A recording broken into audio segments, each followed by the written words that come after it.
천수경의 첫 구절에서 우리는 이렇게 발언합니다. 지심 귀명래 태비 관세음. 지극한 마음으로 돌아가 귀의하고 예를 올린다는 뜻이지요. 이 짧은 한 구절 속에 천수경의 모든 비밀이 담겨 있습니다.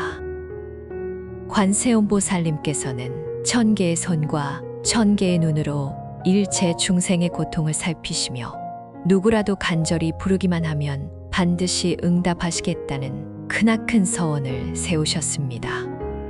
그런데 문득 이런 생각이 드실 때가 있지 않으신가요? 나는 분명 간절히 발언하고 있는데 왜 아직도 나의 소원은 온전히 이루어지지 않는 것일까요? 세상은 점점 더 빠르게 돌아갑니다. 새벽같이 일어나 하루를 시작하고 밤늦게까지 가족을 위해, 생계를 위해, 삶을 위해 애쓰며 살아가시는 당신. 마음속으로는 절에 가서 기도하고 싶고 부처님 전에 엎드려 간절한 발언을 올리고 싶으시지만 몸이 따라주지 않습니다. 낮에는 바빠서 염불 한번 하기 어렵고 저녁에는 지쳐서 눈이 감깁니다. 그래서 기도를 못한다고, 수행을 못한다고 스스로를 자책하시는 분들이 참으로 많습니다. 그러나 오늘 밤 이 법문은 그런 당신께 가장 큰 희망의 소식을 전해드리고자 합니다. 당신은 이미 수행하고 계십니다. 지금 이 순간 이 법문을 듣기 위해 자리를 펴고 누우신 것 자체가 이미 훌륭한 정진이요. 관세음보살님께 나아가는 첫걸음입니다. 천수경에서는 이 주문을 듣기만 해도 헤아릴 수 없는 죄업이 소멸되고 무량한 복덕이 쌓인다고 들으시는 것만으로도 공덕입니다. 잠든 사이에 귀에 흘러들어오는 천수경의 음성이 당신의 무의식 깊은 곳까지 스며들어 닫혀있던 복의 문을 열고 막혀있던 인연의 물꼬를 트게 될 것입니다. 왜 그럴까요? 우리의 마음은 의식과 무의식이라는 두 가지 층으로 이루어져 있습니다. 낮에 깨어 있을 때 작동하는 것은 의식의 영역입니다. 그런데 이 의식은 온갖 잡념과 걱정, 분별심으로 가득 차 있어서 진정한 발언이 깊이 스며들기. 반면에 밤에 잠이 들면 의식은 쉬게 되고 무의식의 문이 열립니다.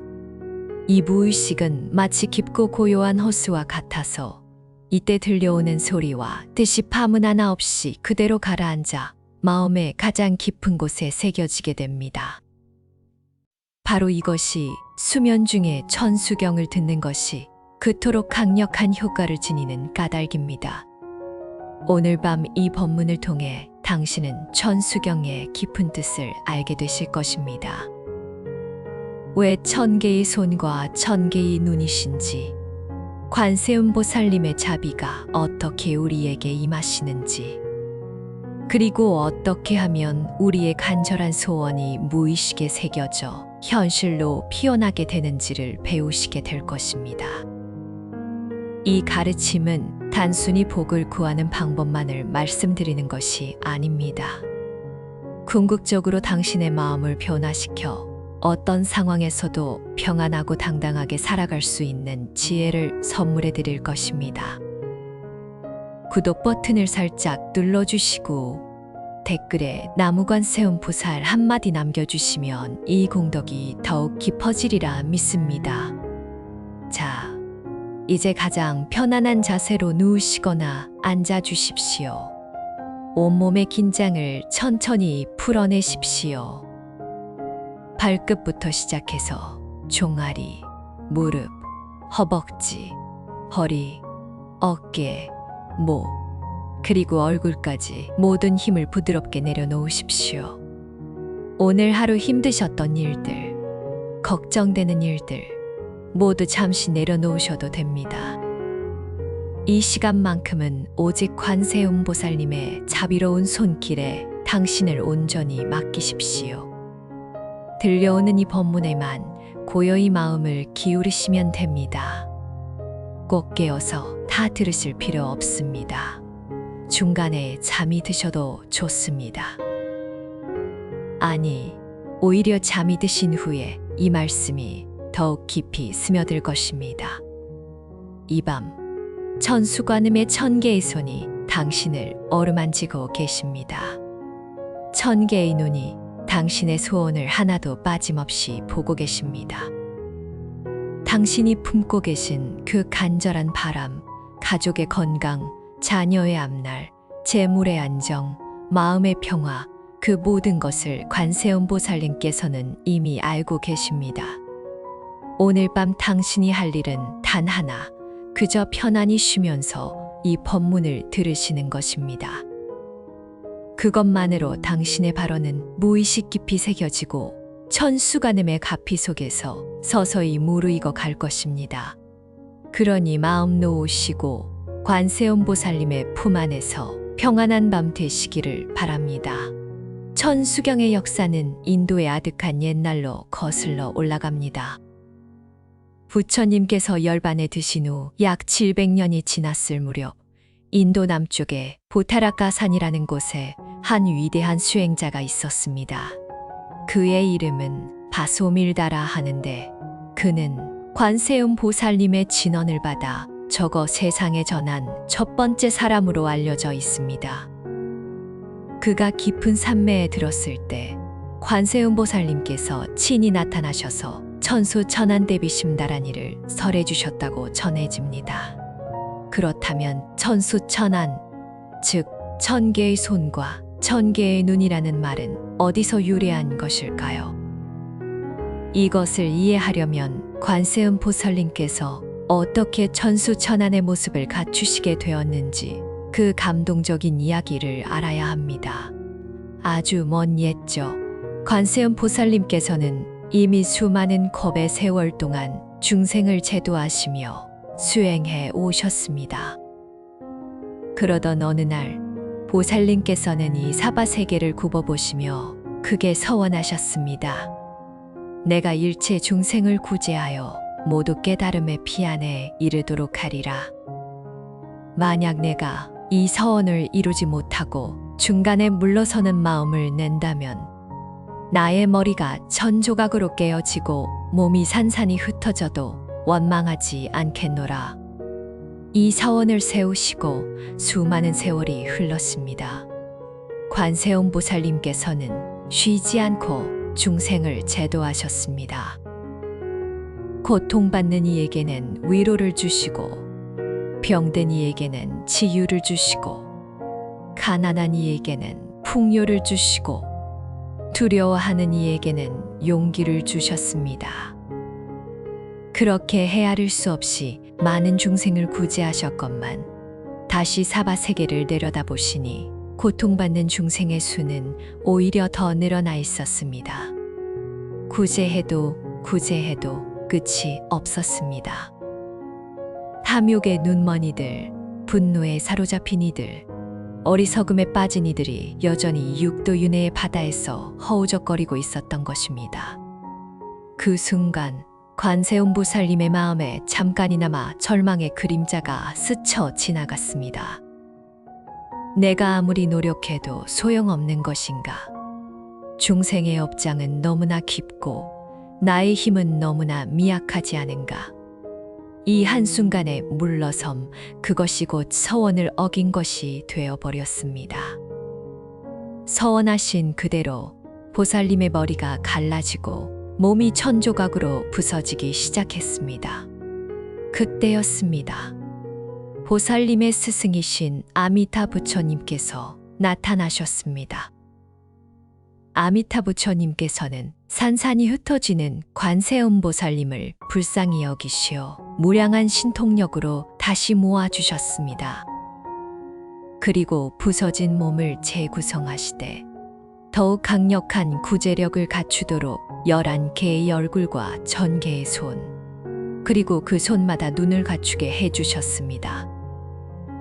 11개의 얼굴은 시방 3개를 두루 살피기 위함이요 1000개의 손과 눈은 어떤 중생의 어떤 고통도 빠짐없이 보고 돕기 위함이었습니다. 이렇게 다시 태어난 관세음보살님께서는 이전보다 훨씬 더 크고 강력한 서원을 세우셨습니다. 나의 이름을 부르는 자는 반드시 구하리라. 나의 진언을 듣는 자는 반드시 이익을 얻으리라. 나에게 귀의하는 자는 반드시 해탈을 얻으리라.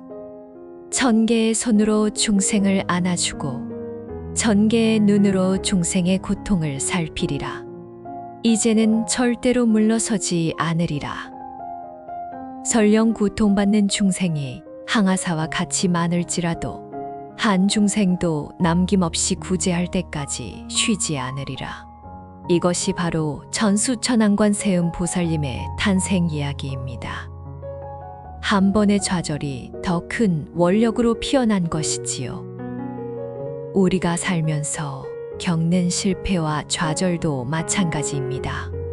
그것은 끝이 아니라 더 큰 도약의 발판이 될 수 있습니다. 관세음보살님께서 친히 그것을 보여주신 것입니다. 천수경이 우리나라에 전해진 것은 통일 신라 시대로 알려져 있습니다. 중국 당나라의 가범달마 스님이 범어로 된 천수경을 한문으로 번역하셨고 이것이 신라로 전해져 원효대사, 의상대사 등 위대한 선지식들에 의해 널리 퍼지게 되었습니다. 특히 원효대사께서는 천수경의 깊은 뜻을 풀이하시며 이 경은 모든 중생의 병을 치료하고 모든 재앙을 물리치며 모든 소원을 이루게 하는 만병통치의 법이니라 라고 찬탄하셨습니다. 고려시대에 이르러 천수경은 더욱 널리 유포되었습니다. 특히 몽골의 침입으로 온 나라가 전쟁의 고통에 시달릴 때 백성들은 천수경을 외우며 관세음보살님께 구원을 빌었습니다. 그때 수많은 영험담이 생겨났습니다. 적군에게 포위되었으나 천수다라니를 외우자 안개가 끼어 무사히 빠져나왔다는 이야기, 역병이 돌 때 천수경을 독송하는 마을만 무사했다는 이야기, 불치병에 걸린 이가 100일 기도 끝에 완쾌되었다는 이야기 등이 구전으로 문헌으로 전해져 내려왔습니다. 조선시대에는 불교가 억압을 받았지만 민간에서 천수경의 신앙은 오히려 더욱 깊어졌습니다. 산중의 작은 암자에서 시골 마을의 작은 법당에서 그리고 각 가정의 불단 앞에서 천수경은 끊임없이 독송되었습니다. 특히 아이를 낳지 못하는 여인들, 남편의 무사기한을 비는 아내들, 자녀의 과거급제를 바라는 부모들이 천수경을 외우며 관세음보살님께 발언하였습니다. 천수경의 구성을 살펴보면 크게 6부분으로 나눌 수 있습니다. 첫째는 정례문으로 관세음보살님께 기의하며 예를 올리는 부분입니다. 지심규명내, 즉 지극한 마음으로 기명하며 예를 올린다는 뜻으로 시작합니다. 둘째는 발언문으로 우리가 이 천수경을 외우는 목적과 바라는 바를 밝히는 부분입니다. 셋째는 신묘장구대다라니로 천수경의 핵심이라 할 수 있는 진언입니다. 이 다라니에는 관세음보살님의 모든 원력과 공덕이 응축되어 있습니다. 넷째는 12수로 12가지 손을 통해 구체적인 소원을 발언하는 부분입니다. 다섯째는 발언계로 천수경을 독송한 공덕을 회양하는 부분입니다. 여섯째는 삼기위로 불법 승삼보에 귀의하며 마무리하는 부분입니다. 이 중에서도 신묘장구대다라니는 특별한 의미를 갖습니다. 다라니란 산스크리트어 다라니를 음역한 것으로 총지라고도 번역합니다. 모든 선한 법을 총괄하여 지니고 모든 악한 법을 막아낸다는 뜻입니다. 경전에서는 이 다라니를 듣기만 해도 지은 죄가 소멸된다고 말씀하셨습니다. 외우면 더욱 큰 공덕이 쌓이고 지극한 마음으로 수지하면 소원이 이루어진다고 하셨습니다. 신묘 장구대다라니에 첫 구절이 나무라, 달라, 타라야야부터 살펴봅시다. 이것은 삼보에 귀해합니다 라는 뜻입니다. 나무는 귀해한다는 뜻이고 라달라는 보석 또는 삼보를 의미하며 타라야야는 그것에게 예를 올린다는 뜻입니다. 이어지는 나막 아라바로 기제 세바라야는 성스러운 관자재 보살님께 귀의합니다라는 뜻입니다. 알레아는 성스럽다는 뜻이고 바로 기제는 관자재 즉 관세음보살을 세바라야는 그 보살님께라는 뜻입니다. 이처럼 타라니의 모든 구절에는 깊은 뜻이 담겨 있습니다. 그러나 타라니의 신비는 뜻을 이해하는 데 있지 않습니다. 타라니는 부처님과 보살님의 원력이 압축된 소리의 에너지입니다. 그 소리 자체가 우주의 진동과 맞닿아 있어서 뜻을 모르고 들어도 뜻을 모르고 외워도 그 효과가 나타나는 것입니다. 현대 물리학에서는 우주의 모든 것이 파동과 진동으로 이루어져 있다고 말합니다. 소리도 파동이고 빛도 파동이며 심지어 물질의 가장 작은 단위인 원자도 진동하고 있습니다. 다라니는 바로 이 우주적 진동과 공명하는 특별한 소리입니다. 그래서 다라니를 듣거나 외우면 우리 몸과 마음의 진동이 달라지게 됩니다. 막힌 기운이 풀리고 탁한 에너지가 맑아지며 어두운 업장이 소멸되는 것입니다. 특히 잠든 사이에 다라니를 듣는 것은 더욱 특별한 효과가 있습니다. 깨어있을 때 우리의 의식은 온갖 분별과 판단으로 가득 차 있어서 다라니의 순수한 에너지가 온전히 스며들기 어렵습니다. 그러나 잠들면 의식이 쉬고 무의식이 열립니다. 이때 들려오는 다라니의 소리는 아무런 저항 없이 마음의 가장 깊은 곳까지 도달합니다. 마치 고요한 호수에 떨어지는 빗방울이 파문을 일으키듯 다라니의 진동이 무의식 전체로 퍼져나가는 것입니다. 천수경에서 관세음보살님께서 친히 말씀하셨습니다. 만약 어떤 중생이 이 신묘장구대 다라니를 지성으로 외우면 그에게 15가지 좋은 과보가 있을 것이요 15가지 나쁜 죽음을 면할 것이다. 15가지 좋은 과보란 병이 낫고 풍요로워지고 소송에서 이기고 원수가 사라지고 험한 곳에서 구원받고 사업이 번창하고 감옥에서 풀려나고 도적을 만나지 않고 신통을 얻고 재물이 늘어나며 자녀를 얻고 장수하고 명예를 얻고 이 모든 이익이 천수경을 듣고 외우는 이에게 주어진다고 하셨습니다. 그러니 오늘 밤 이 법문을 들으시는 당신에게도 분명히 이러한 과보가 임할 것입니다. 관세음보살님의 서원은 결코 헛되지 않습니다. 1000개의 눈으로 당신의 고통을 보고 계시며 1000개의 손으로 당신을 안아주고 계십니다. 이제 당신은 혼자가 아닙니다.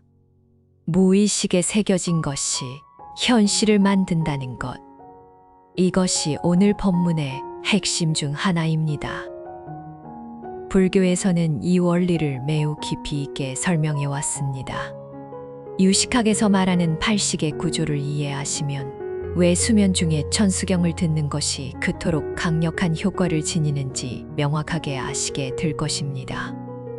인간의 마음은 8가지 층위로 이루어져 있습니다. 첫 번째부터 5번째까지는 안이비설신, 즉 눈, 귀, 코, 혀, 몸에 해당하는 감각의식입니다. 6번째는 의식으로 생각하고 판단하고 분별하는 마음입니다. 7번째는 말라식으로 나라는 자아의식이 형성되는 곳입니다. 그리고 8번째가 바로 아레야식입니다. 아레야식은 모든 경험과 행위의 종자가 저장되는 무의식의 창고입니다. 아뢰야식이라는 말은 산스크리트어 알라야에서 왔는데 이는 저장하는 곳이라는 뜻입니다.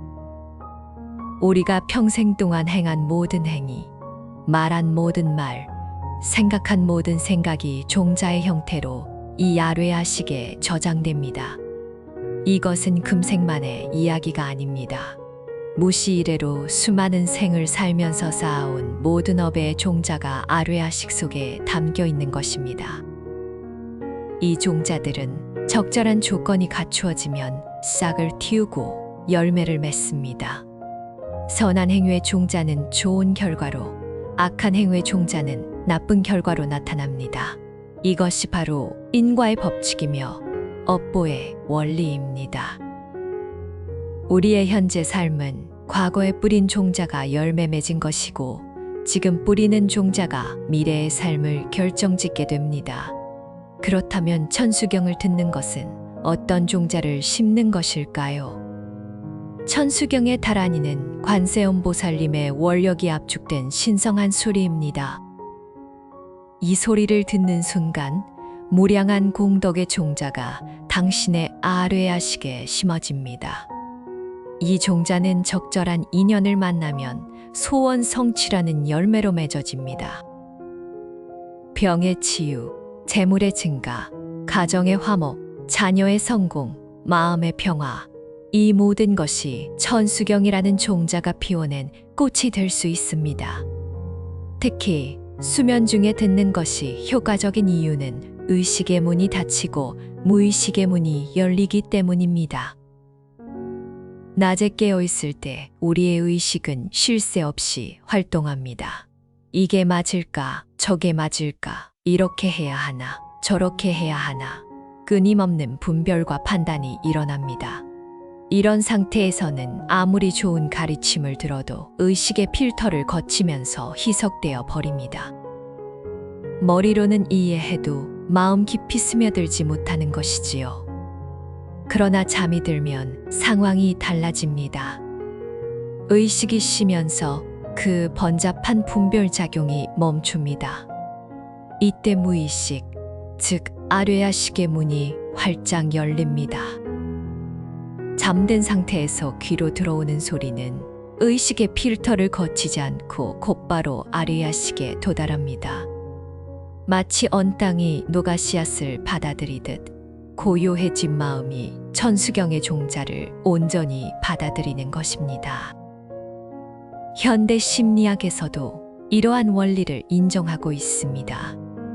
무의식 학습, 수면 학습이라 불리는 분야에서는 잠든 상태에서 들은 정보가 기억에 남고 학습 효과가 있다는 연구 결과들이 있습니다.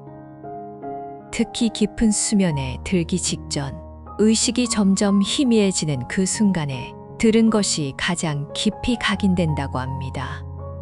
불교에서는 이미 1500년 전에 이 원리를 알고 있었던 것입니다. 그렇다면 무의식에 새겨진 것이 어떻게 현실로 나타나는 것일까요? 화엄경에서는 일체 유심조라고 말씀하셨습니다. 모든 것은 오직 마음이 짓는다는 뜻이지요. 우리가 경험하는 모든 현실은 마음이 만들어낸 것입니다.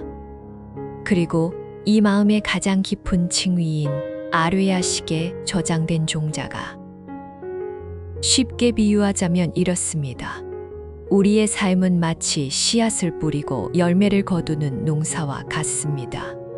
아뢰야식은 밭이고 우리의 생각과 말과 행동은 씨앗입니다. 좋은 씨앗을 뿌리면 좋은 열매가 열리고 나쁜 씨앗을 뿌리면 나쁜 열매가 열립니다. 천수경을 듣는 것은 관세음보살님의 가피라는 가장 좋은 씨앗을 아뢰야식이라는 밭에 심는 것과 같습니다. 더 나아가 무의식에 새겨진 것은 우리가 세상을 바라보는 방식에도 영향을 미칩니다. 아뢰야식에 복덕의 종자가 많이 심어진 사람은 같은 상황을 보더라도 기회를 발견합니다. 반면에 부정적인 종자가 많은 사람은 같은 상황에서도 장애물만 봅니다. 천수경을 매일 밤 들으시면 관세음보살님의 자비와 지혜라는 종자가 아뢰아시게 쌓여갑니다. 그러면 어느 순간 당신이 세상을 바라보는 눈이 달라져 있음을 발견하시게 될 것입니다. 예전에는 보이지 않던 기회가 보이고, 예전에는 막혔던 길이 열리며, 예전에는 원수처럼 여겨졌던 사람이 기인으로 다가오게 됩니다. 발언과 무의식의 관계도 이와 같습니다. 우리가 소원을 품으면 그것은 하나의 종자가 됩니다. 그런데 의식 차원에서 품은 소원은 힘이 약합니다. 왜냐하면 의식은 항상 흔들리기 때문입니다. 오늘은 이것을 원하고 내일은 저것을 원합니다. 한편으로 원하면서도 다른 한편으로는 의심합니다. 과연 될까? 안 될까? 내가 받을 자격이 있을까 하는 식으로요. 이런 흔들리는 발언은 깊이 뿌리내리지 못하고 바람에 날아가 버리는 씨앗과 같습니다. 그러나 무의식에 새겨진 발언은 다릅니다. 무의식은 의식처럼 흔들리지 않습니다. 한번 각인된 것은 깊이 자리 잡고 요지부동합니다. 그래서 무의식에 소원이 새겨지면 그것은 마치 바위에 새겨진 글씨처럼 쉽게 지워지지 않습니다. 이 확고한 종자가 시절 인연을 만나면 어김없이 열매를 맺게 됩니다. 수면 중에 천수경을 들으면서 소원을 품으면 그 소원이 무의식 깊이 새겨집니다. 낮에 바빠서 기도할 시간이 없으신 분들이라도 걱정하지 마십시오. 밤에 주무시면서 천수경을 틀어놓고 잠드시기 직전에 간절히 발언하십시오. 관세음보살님, 저의 간절한 소원을 들어주시옵소서. 이 한마디 발언이 천수경의 소리와 함께 당신의 무의식 깊이 스며들 것입니다. 물론 한두 번 듣는다고 해서 당장 모든 것이 바뀌지는 않습니다. 농사도 씨를 뿌리고 물을 주고 시간이 지나야 열매가 열리듯이 무의식에 심은 종자도 일정한 시간이 필요합니다. 그러나 매일 밤 천수경을 들으시면 종자가 점점 쌓여갑니다.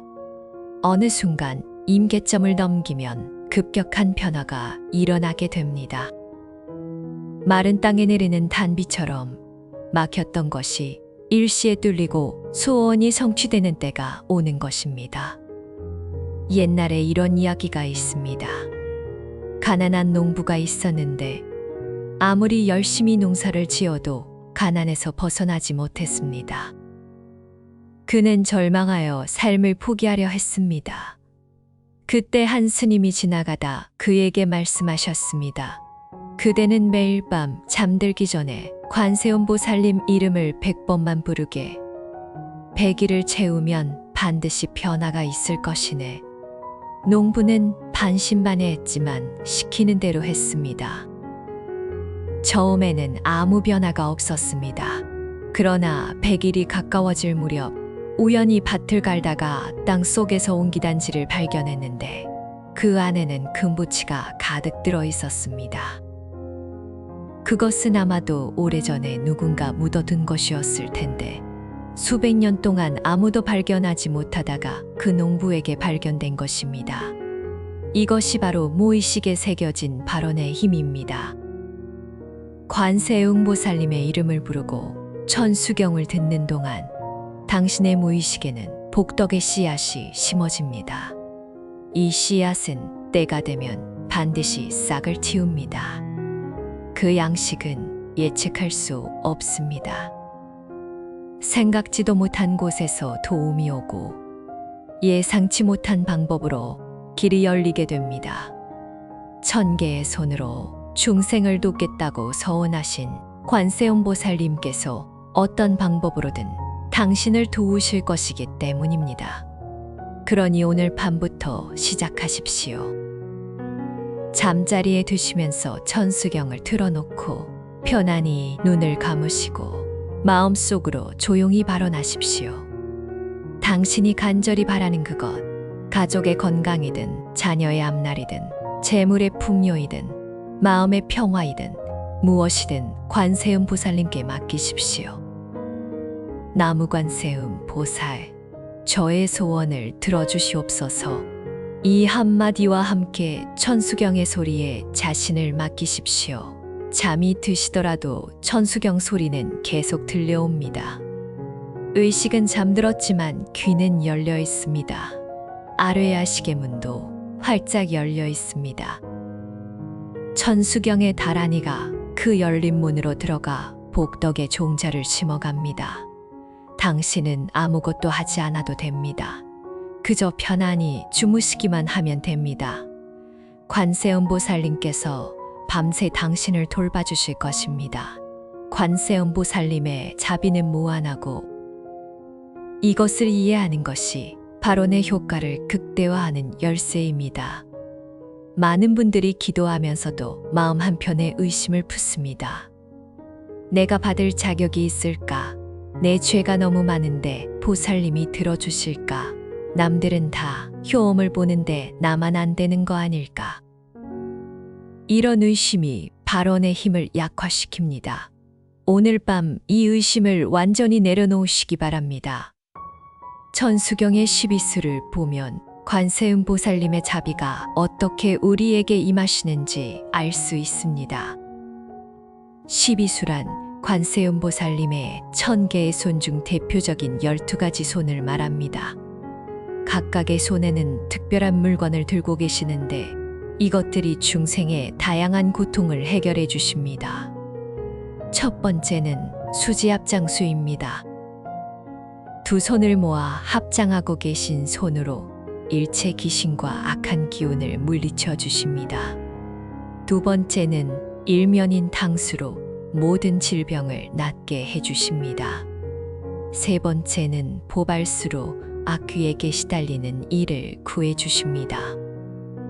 네 번째는 여의보주수로 재물이 풍족해지기를 원하는 이에게 복을 내려주십니다. 다섯 번째는 보검수로 모든 악마와 장애를 물리쳐 주십니다. 여섯 번째는 금강저수로 일체 원수와 악인을 항복시켜 주십니다. 일곱 번째는 시무회수로 모든 두려움을 없애 주십니다.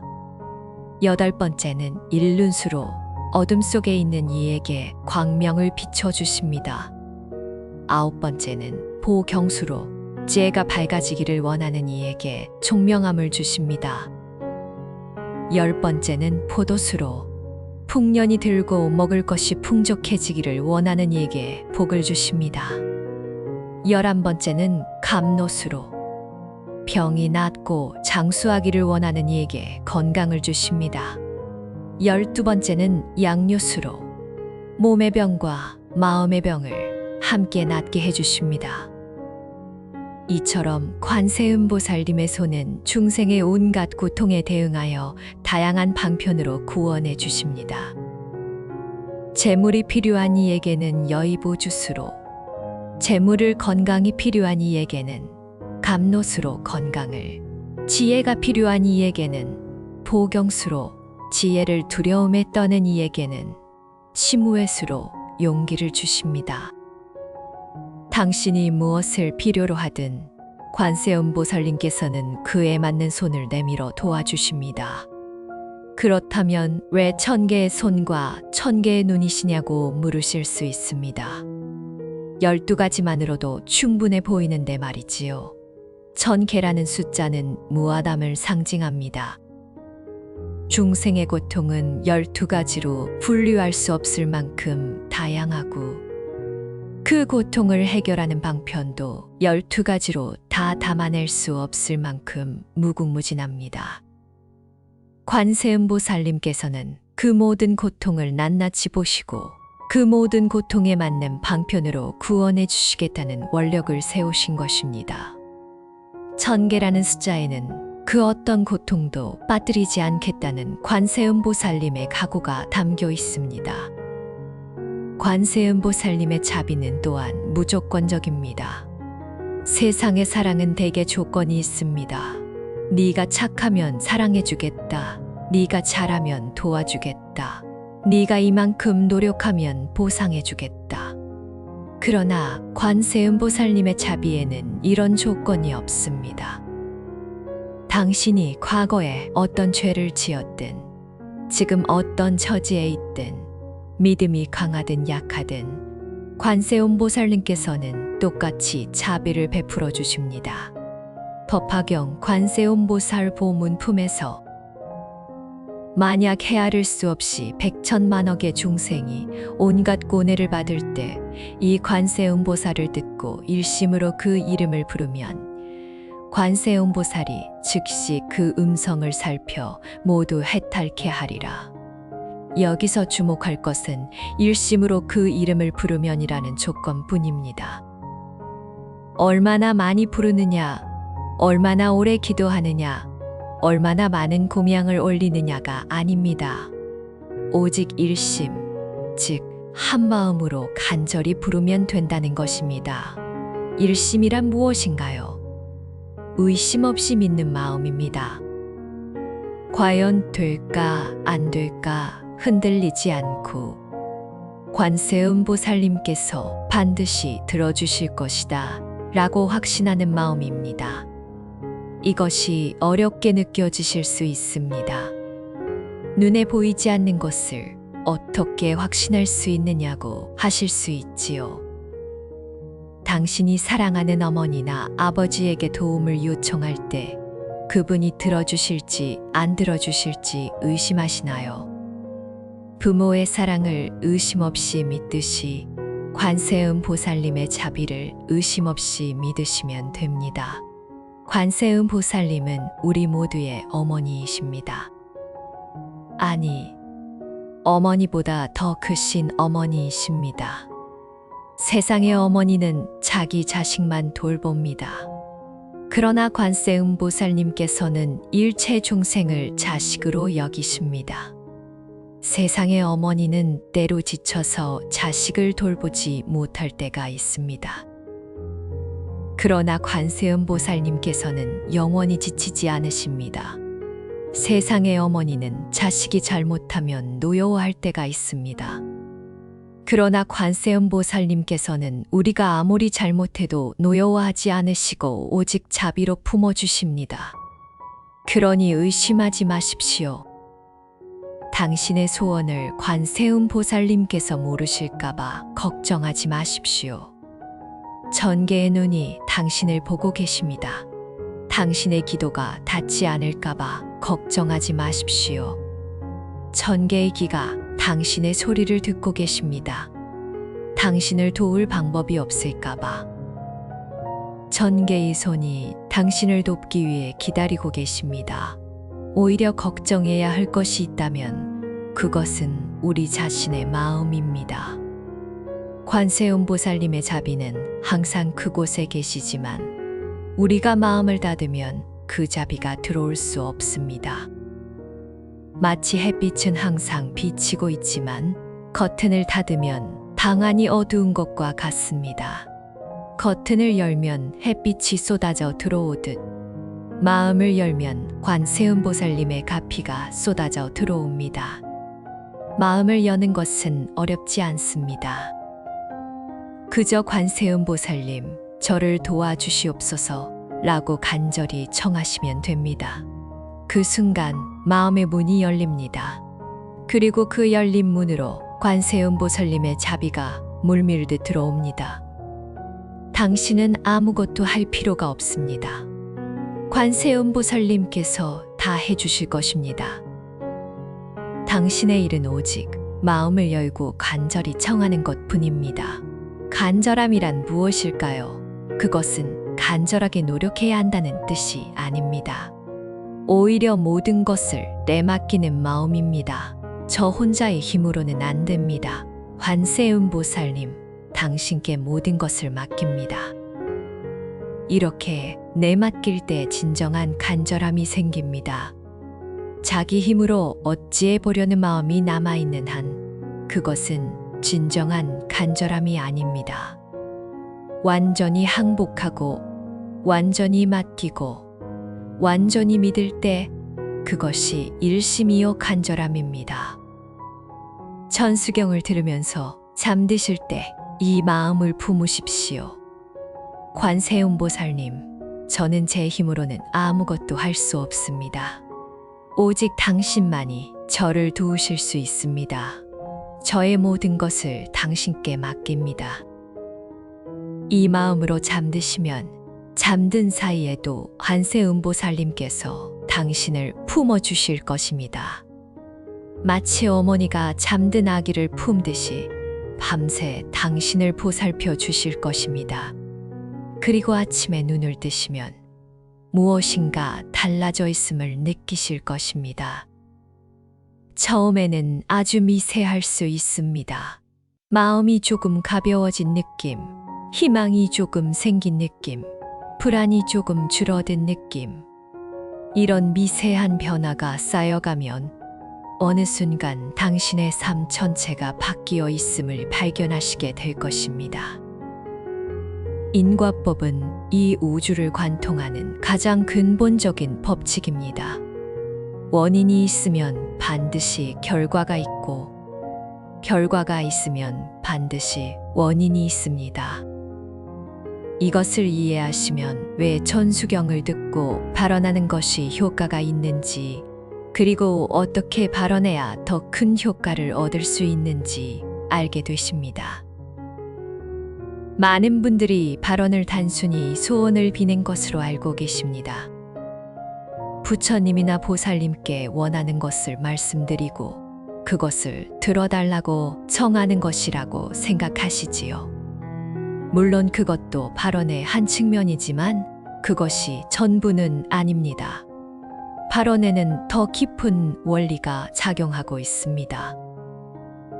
인과법의 관점에서 보면 우리가 현재 겪는 모든 일은 과거의 업에 의해 결정됩니다.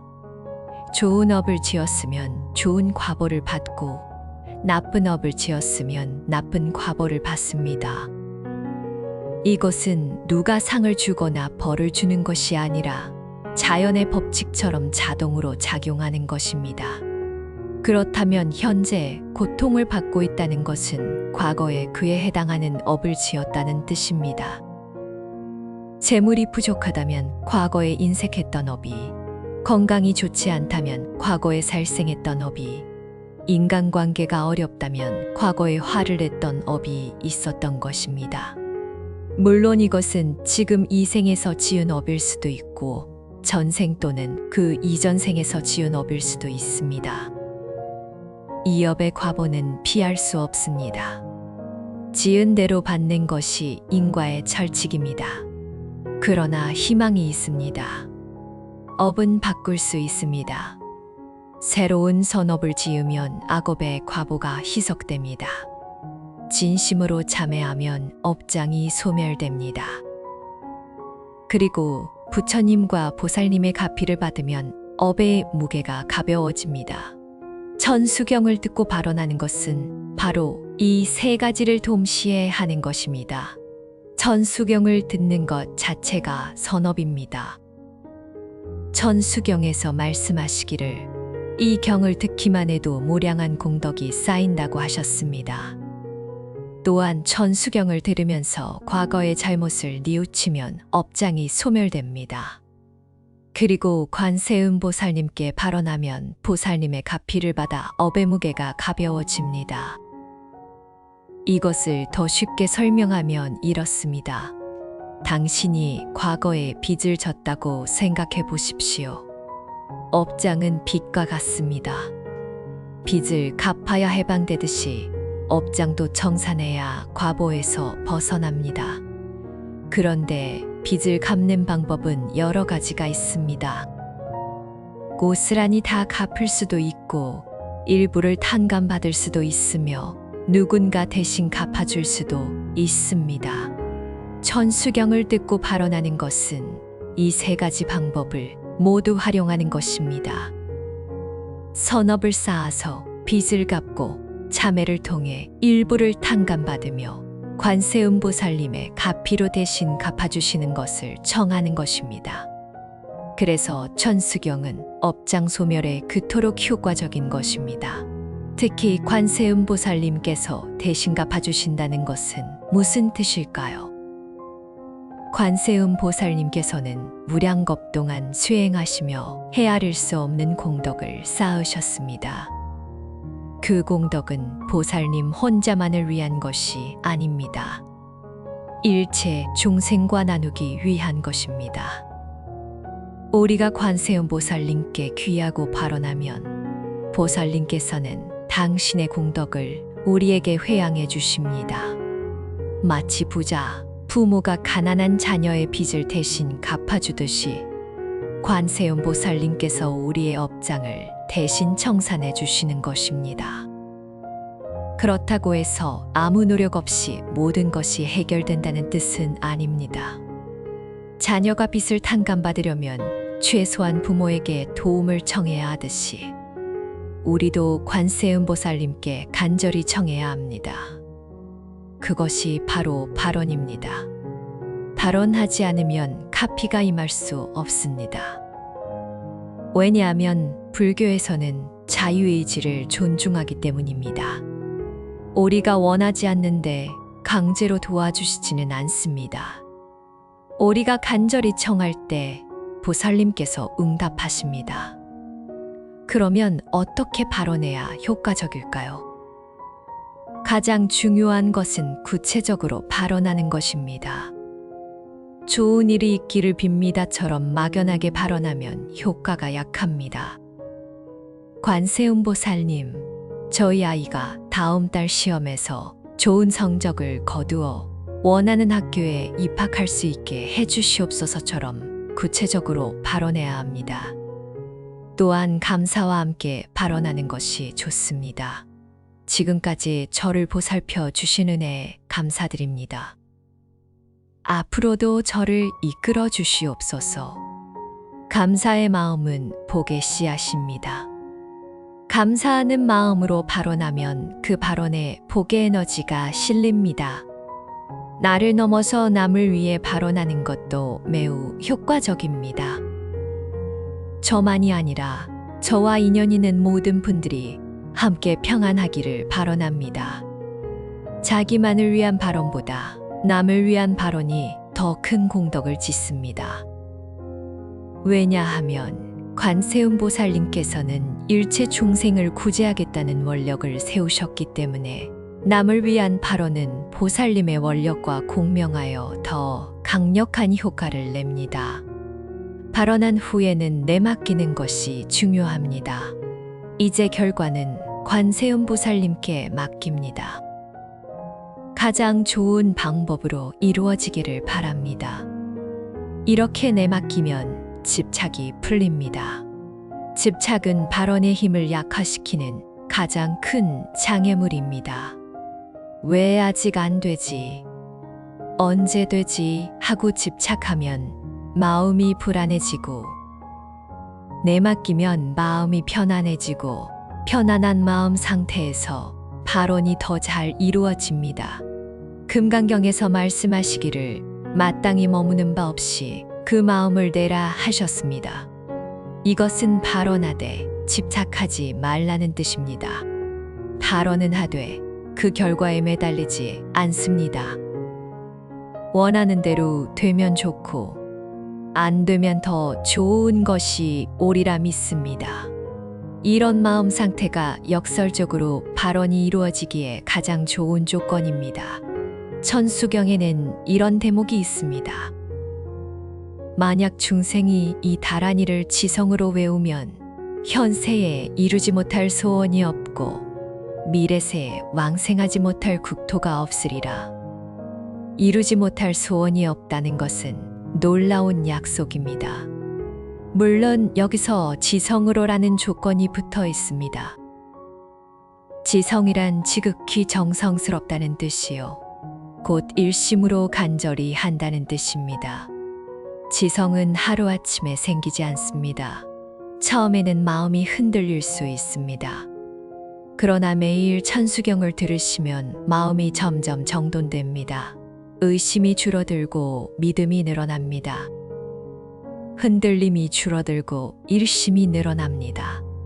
어느 순간 당신의 발언이 진정한 지성에 이르렀을 때, 그때 소원이 이루어집니다. 옛날에 이런 이야기가 있습니다. 한 가난한 여인이 아들을 병으로 잃을 위기에 처했습니다. 온갖 약을 써도 효험이 없었고 의원도 포기했습니다.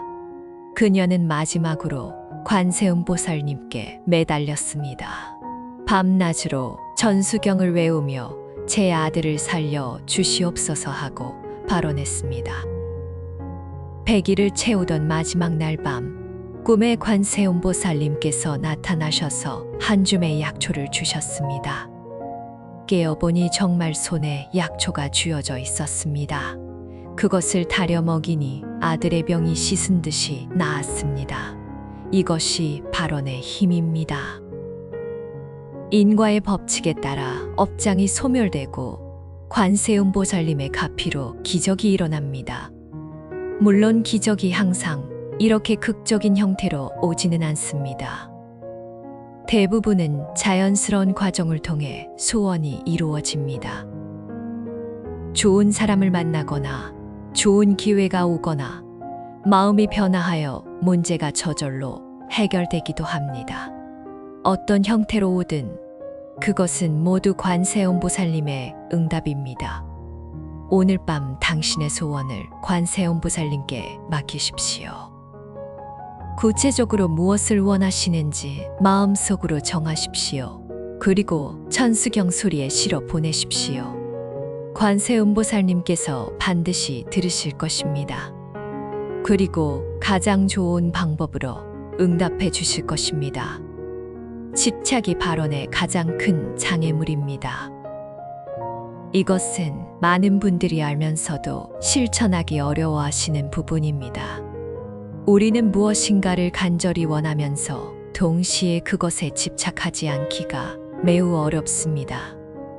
원하면서 집착하지 않는다니 그게 어떻게 가능한가요? 오늘 밤 이 역설의 비밀을 함께 풀어보겠습니다. 먼저 원함과 집착의 차이를 이해해야 합니다. 원함은 방향을 정하는 것입니다. 나는 건강해지고 싶다. 나는 풍요로워지고 싶다. 나는 행복해지고 싶다.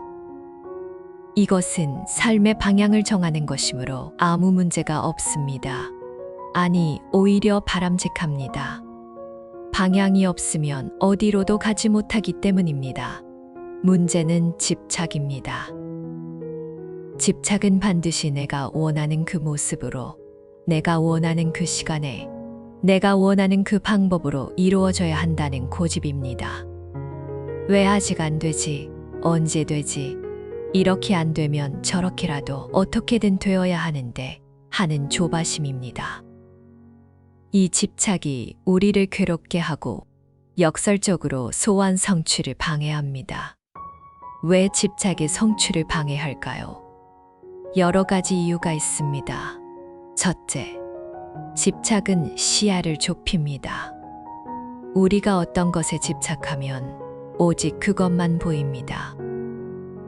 관세음보살님께서는 때로 우리가 원하는 것을 직접 주시지 않고 더 좋은 다른 것을 주시려 할 때가 있습니다. 그런데 우리가 원래 원하던 것에 집착하면 그 더 좋은 것을 알아보지 못합니다. 열린 문 앞에서도 이건 내가 원한 문이 아니야 하고 외면합니다. 둘째, 집착은 에너지를 소모합니다. 집착하면 마음이 불안합니다. 될까 안 될까 계속 걱정합니다. 이 걱정이 우리의 정신적 에너지를 갉아먹습니다. 정작 기회가 왔을 때 행동할 힘이 남아있지 않습니다. 반면에 집착을 놓으면 마음이 평화롭습니다. 에너지가 보존됩니다. 기회가 왔을 때 즉시 잡을 수 있습니다. 셋째, 집착은 진동을 흐립니다. 우리의 마음은 진동입니다. 이 진동이 우주로 퍼져나가 같은 진동을 끌어당깁니다. 이것을 일체 유심조이 원리라고 합니다. 집착의 진동은 두려움과 결핍의 진동입니다. 내게 없다. 그래서 원한다. 안 되면 어쩌나 하는 진동이지요. 이 진동은 결핍을 끌어당깁니다. 반면에 믿음과 내맡김의 진동은 평화와 풍요의 진동입니다. 이미 주어졌다. 감사하다. 되든 안 되든 괜찮다 하는 진동이지요. 이 진동은 풍요를 끌어당깁니다. 그러면 어떻게 해야 원하면서 집착하지 않을 수 있을까요? 불교에서는 이것을 방아착이라고 합니다. 모든 것을 내려놓으라는 뜻입니다. 그러나 이것을 오해하지 마십시오. 방아착은 아무것도 하지 말라는 뜻이 아닙니다. 원하는 것을 포기하라는 뜻도 아닙니다. 결과에 대한 집착을 내려놓으라는 뜻입니다. 구체적으로 말하면 이렇습니다. 소원을 품으십시오. 구체적으로 명확하게 품으십시오. 그리고 그것을 관세음보살님께 발언하십시오. 간절한 마음으로 청하십시오. 여기까지는 노력입니다. 여기까지는 해야 합니다. 그런데 발언한 후에는 손을 놓으십시오. 관세음보살님, 이제 당신께 맡깁니다. 가장 좋은 방법으로 이루어지게 해주시옵소서. 제가 원하는 대로 안 되더라도 원망하지 않겠습니다. 그것이 저에게 더 좋은 것이라 믿겠습니다. 이것이 내 맡김입니다. 내 맡기면 마음이 편해집니다. 내가 다 해야 해라는 압박에서 벗어나기 때문입니다. 생각해 보십시오. 이 우주에서 우리가 통제할 수 있는 것이 얼마나 될까요? 날씨도 통제할 수 없고 다른 사람의 마음도 통제할 수 없으며 내 몸의 세포 하나도 내 마음대로 되지 않습니다. 우리가 통제할 수 있는 것은 오직 우리 자신의 마음뿐입니다. 나머지는 다 맡겨야 합니다. 어차피 맡길 수밖에 없는 것을 맡기면 편합니다. 이미 맡겼으니 이제 걱정할 필요 없다. 이런 마음이 되면 진정한 평화가 옵니다. 그리고 역설적으로 이 평화로운 상태에서 소원이 더 잘 이루어집니다. 왜냐하면 이 평화의 진동이 풍요의 진동과 공명하기 때문입니다. 또 하나 중요한 것은 지금 이 순간의 풍요를 알아차리는 것입니다. 우리는 대개 이것만 있으면 행복할 텐데 라고 생각합니다. 건강이 나빠지면, 건강만 되찾으면, 돈이 부족하면, 돈만 있으면, 외로우면, 사랑하는 사람만 있으면 하고 생각합니다. 그러나 이런 생각은 결핍의 의식입니다. 나에게는 없다는 전제에서 출발하기 때문입니다. 부처님께서는 일체 중생에게 불성이 있다고 말씀하셨습니다. 우리 모두 이미 부처입니다. 다만 그것을 모르고 있을 뿐입니다. 마찬가지로 우리에게는 이미 모든 것이 주어져 있습니다. 다만 지금 이 순간 당신이 가진 것을 돌아보십시오. 숨을 쉴 수 있다는 것, 이 법문을 들을 수 있다는 것, 오늘 하루를 살아낸 것, 지붕 아래 누울 자리가 있다는 것, 내일을 기약할 수 있다는 것, 이 모든 것이 기적입니다. 이미 당신에게 주어진 풍요입니다. 이렇게 지금의 풍요를 알아차리면 마음이 풍요로워집니다. 풍요로운 마음에서 나온 발언은 결핍에서 나온 발언보다 훨씬 강력합니다. 없으니까 주세요가 아니라 감사합니다. 더 주세요의 발언입니다. 이 발언에는 감사의 에너지가 담겨 있습니다. 감사는 복을 부르는 가장 강력한 에너지입니다. 금강경에서 수보리가 부처님께 여쭈었습니다. 세존이시여, 선남자 선여인이 최상의 깨달음을 발심했다면 어떻게 마음을 머무르게 해야 합니까? 부처님께서 답하셨습니다. 마땅히 이와 같이 마음을 항복받아야 하느니라. 일체 중생을 남김없이 제도하되 실로 제도한 중생이 없음을 알라. 이것은 무슨 뜻일까요? 원을 세우되 그 원에 집착하지 말라는 뜻입니다. 행하되 행함에 머물지 말라는 뜻입니다. 관세음보살님께서도 그러셨습니다. 일체 중생을 구제하겠다는 원을 세우셨지만 내가 구제했다는 생각에 머물지 않으셨습니다.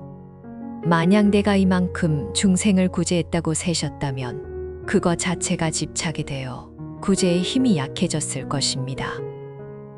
무심히 행하되 무심히 놓으셨기에 무한한 구제가 가능했던 것입니다.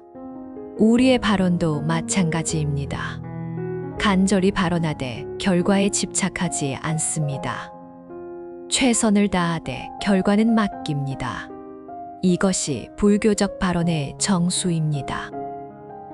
이 마음 상태에 이르면 발언은 더 이상 스트레스가 아닙니다. 오히려 기쁨이 됩니다. 관세음보살님과 소통하는 기쁨, 맡기고 내려놓는 기쁨, 지금 이 순간의 풍요를 누리는 기쁨입니다. 오늘 밤 천수경을 들으시며 이 마음을 당신의 소원을 품으시되 집착하지 마십시오. 발언하시되 결과는 맡기십시오. 관세음보살님, 저의 모든 것을 당신께 맡깁니다. 이루어지면 감사하고 이루어지지 않아도 감사하겠습니다. 당신께서 항상 저에게 가장 좋은 것을 주신다는 것을 믿습니다.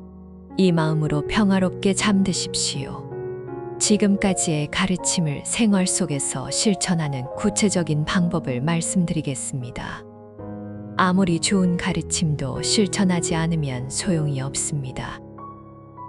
오늘 밤 알려드리는 수행법을 꾸준히 실천하시면 천수관음의 가피가 당신의 삶에 분명하게 나타날 것입니다. 첫 번째 수행법은 매일 밤 잠들기 전 천수경 청취 의식입니다. 이것이 가장 기본이자 가장 핵심적인 수행입니다. 방법은 이렇습니다. 잠자리에 누우시면 먼저 몸의 긴장을 풀어주십시오. 발끝부터 정수리까지 천천히 이완합니다. 그 다음 천수경을 틀어놓으시고 눈을 감습니다.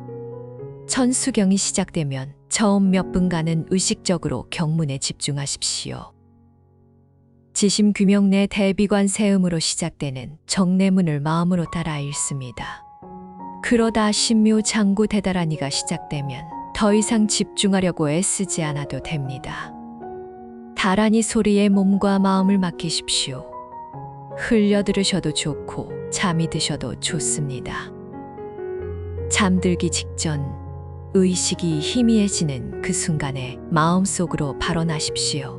이 순간이 가장 중요합니다. 무의식의 문이 열리는 순간이기 때문입니다. 미리 정해둔 발언문을 마음속으로 되내십시오.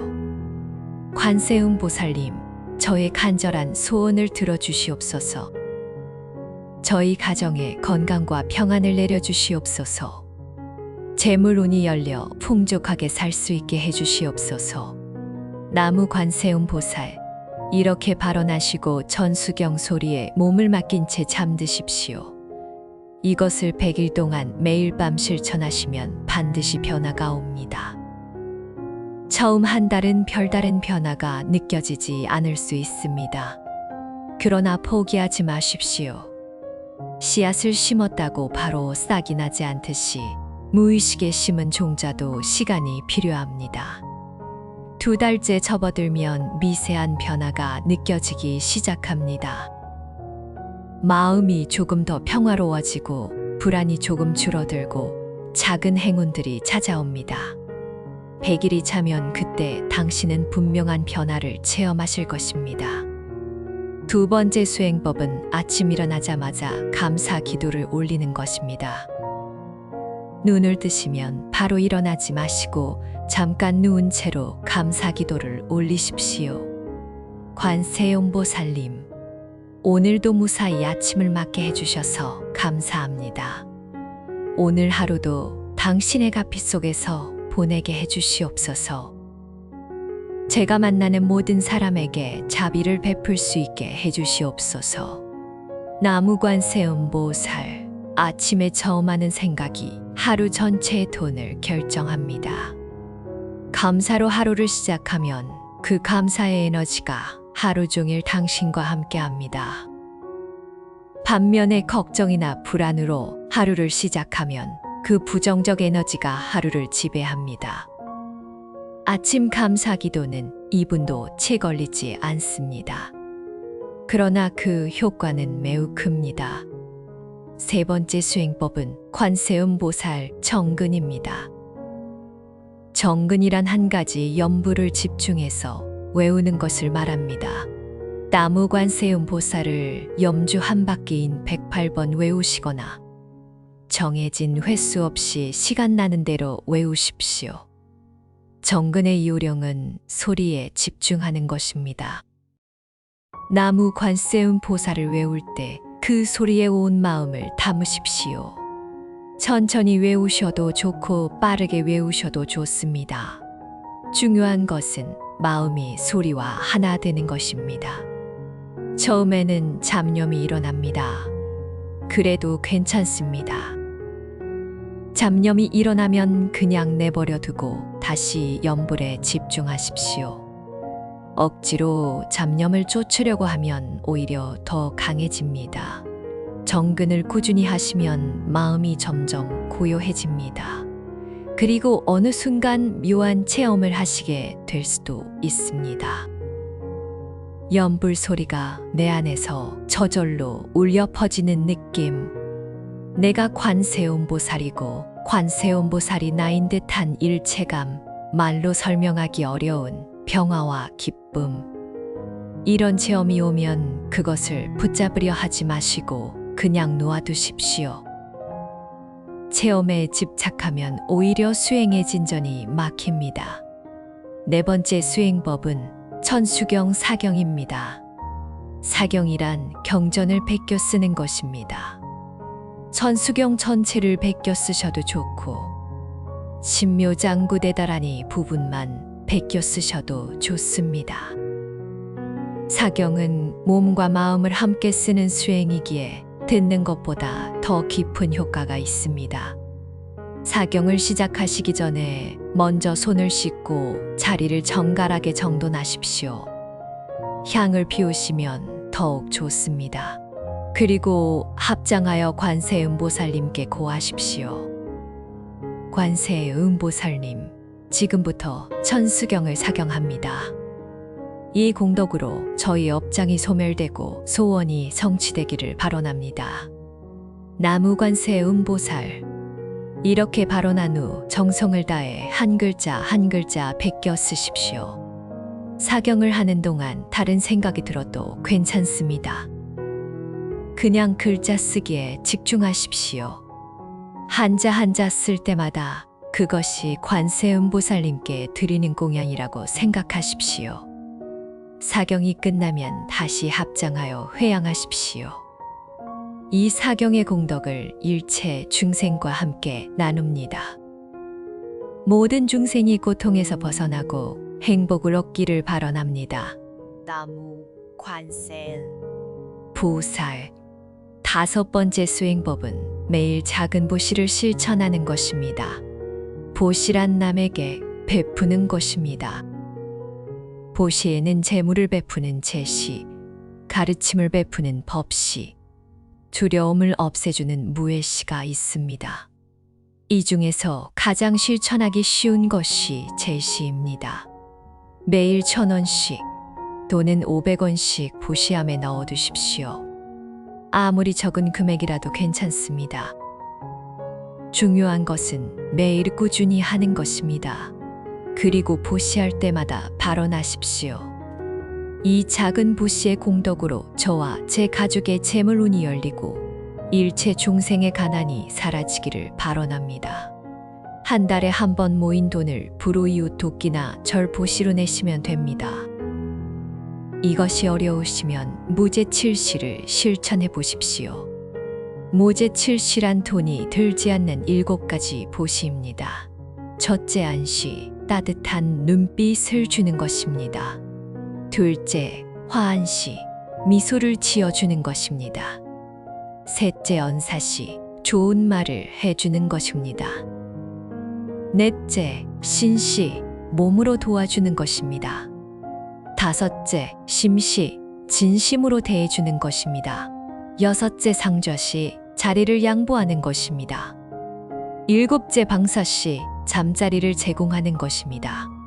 이런 작은 보시도 공덕이 됩니다. 보시를 하면 왜 재물운이 열릴까요? 인과법 때문입니다. 베푸는 것은 복의 씨앗을 심는 것입니다. 심은 대로 거둡니다. 작게 심으면 작게 거두고 크게 심으면 크게 거둡니다. 그런데 더 중요한 것은 보시를 통해 집착심이 줄어든다는 것입니다. 재물에 대한 집착이 재물을 막습니다. 보시는 이 집착을 풀어줍니다. 집착이 풀리면 재물이 자연스럽게 흘러들어옵니다. 옛날에 가난한 과부가 있었습니다. 그녀에게는 아무것도 없었습니다. 어느 날 부처님과 제자들이 그 마을을 지나갔습니다. 마을 부자들이 앞다투어 공양을 올렸습니다. 과부는 아무것도 올릴 것이 없어 슬펐습니다. 그때 그녀는 자신이 가진 유일한 것, 물 담는 작은 사발에 담긴 물 한 그릇을 떠올렸습니다. 그녀는 그것마저 부처님께 드렸습니다. 부처님께서는 그 물 한 그릇을 받으시며 미소 지으셨습니다. 그리고 제자들에게 말씀하셨습니다. 오늘 이 가난한 여인이 가장 큰 공덕을 지었느니라. 부자들은 가진 것의 일부를 주었지만 이 여인은 가진 전부를 주었느니라. 그 후로 그 여인의 삶은 완전히 바뀌었다고 합니다. 여섯 번째 수행법은 물에게 감사하고 발언하는 것입니다. 이것은 쉬우면서도 강력한 수행입니다. 물을 마실 때마다 먼저 물에게 감사하고 그 물에 발언을 담으십시오. 구체적인 방법은 이렇습니다. 물컵을 두 손으로 감싸 줍니다. 눈을 감고 물에게 고합니다. 고맙습니다. 사랑합니다. 저의 몸과 마음을 맑게 해주세요. 그리고 당신의 소원을 물에 담습니다. 관세음보살님의 가피가 이 물에 담기기를 발언합니다. 이 물을 마시면 저의 병이 낫고 업장이 소멸되며 소원이 이루어지기를 발언합니다. 이렇게 발언한 후 천천히 물을 마십니다. 왜 물에게 발언할까요? 물은 정보를 담는다고 합니다. 물에게 좋은 말을 하면 물의 결정이 아름다워지고 나쁜 말을 하면 결정이 흐트러진다는 연구가 있습니다. 또한 우리 몸의 대부분은 물로 이루어져 있습니다. 발언을 담은 물이 몸 안에 들어가면 그 발언이 온 몸에 퍼지는 것입니다. 일곱 번째 수행법은 주변 사람들의 행복을 축복하는 것입니다. 이것은 가장 높은 수준의 수행입니다. 자신만을 위해 발언하는 것을 넘어서 남의 행복을 진심으로 축복하는 것입니다. 방법은 간단합니다. 가족을 만날 때, 직장 동료를 만날 때, 길에서 스치는 사람을 볼 때 마음속으로 축복해 주십시오. 당신이 건강하기를 바랍니다. 당신이 행복하기를 바랍니다. 당신이 평안하기를 바랍니다. 소리내어 말씀하실 필요 없습니다. 마음으로만 축복하셔도 됩니다. 특히 미운 사람, 원수 같은 사람에게도 축복해 보십시오. 처음에는 진심이 담기지 않을 수 있습니다. 그래도 괜찮습니다.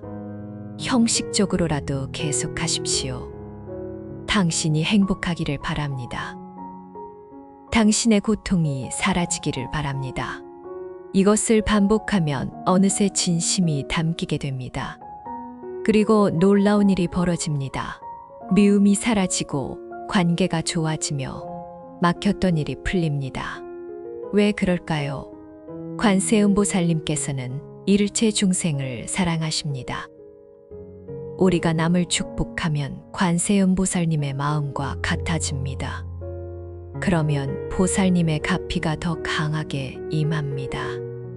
반면에 남을 미워하면 보살님의 마음과 멀어집니다. 그러면 가피를 받기 어렵습니다.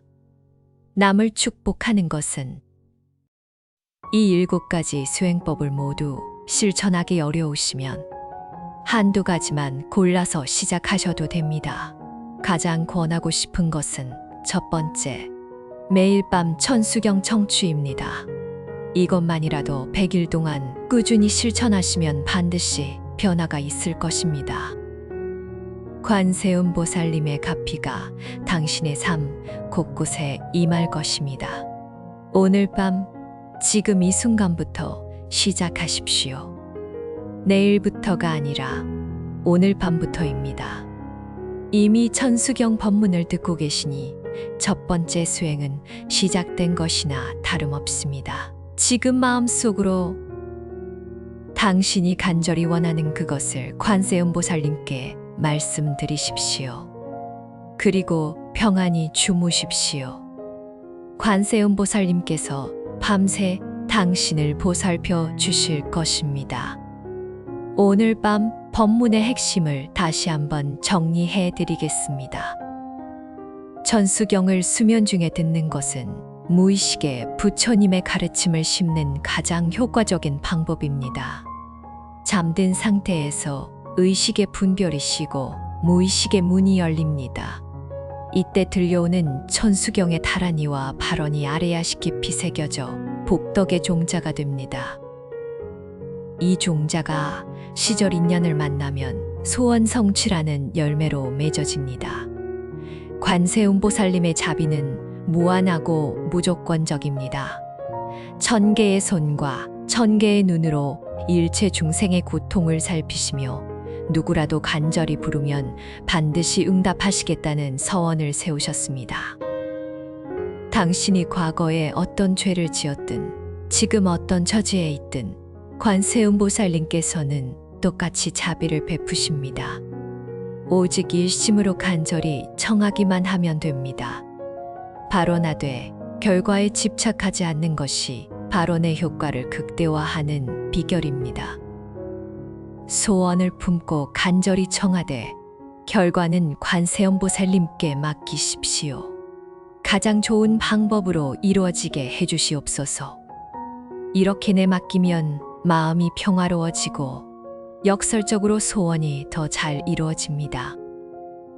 매일 밤 천수경 청취, 아침 감사기도, 관세음보살 정근, 천수경 사경, 작은 보시, 물에 발언하기, 주변 사람 축복하기.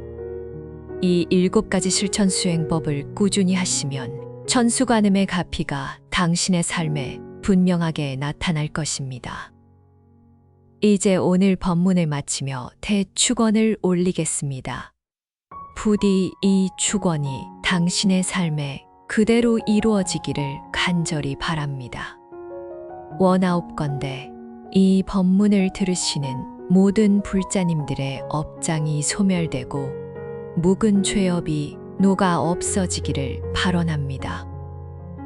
관세음보살님의 감노수가 당신의 마음을 씻어 맑고 깨끗하게 해주시기를 발언합니다.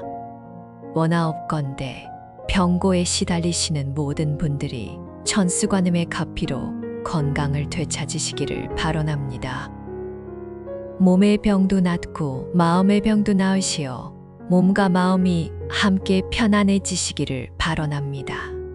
원하옵건대 재물이 부족하여 고통받으시는 모든 분들에게 풍요의 복이 임하시기를 발언합니다.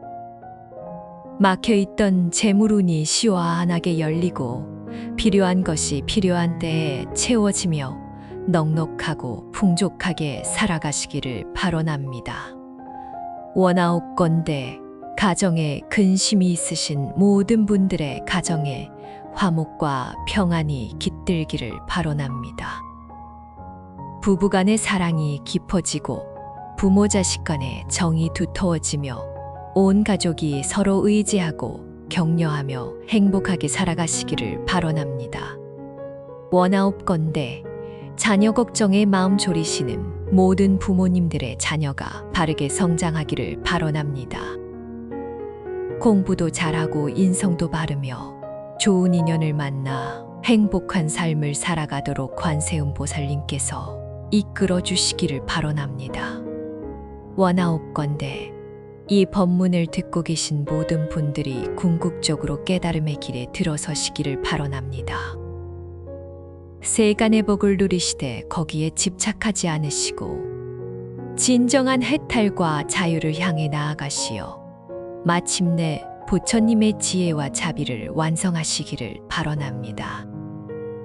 이 법문이 당신의 지친 마음에 작은 위안이 되었다면 댓글에 나무관세음보살 한마디 남겨주시어 이 공덕을 함께 나누어 주십시오. 당신의 한 줄 댓글이 또 다른 누군가에게 희망이 되고 오늘 밤도 관세음보살님의 자비로운 광명 속에서 편안하고 깊은 잠 이루시기를 바랍니다. 잠든 사이에도 천수관음의 가피가 당신을 감싸고 계십니다. 천개의 손이 당신을 어루만지고 천개의 눈이 당신을 지켜보고 계십니다. 당신은 혼자가 아닙니다. 관세음보살님께서 항상 당신과 함께 하십니다. 나무대비관세음보살, 나무대비관세음보살, 나무대비관세음보살.